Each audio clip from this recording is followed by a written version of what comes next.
Naomi sent us over here. We've heard about your missing cat and we're here to help. If you want us. Are you sure? Thank you. Come in. This is where she used to sleep.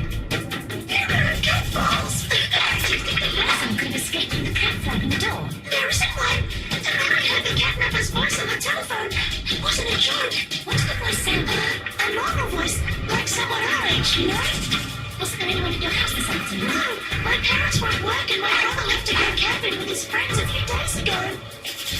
And the catnapper didn't leave a ransom note. It's really strange. Hey, look over here. Footprints of the thief left. Beautiful footprints, real money, and they'll be perfect for testing my newest invention. Girls, pay attention to this. Hey, look, I know what you're thinking. What is this?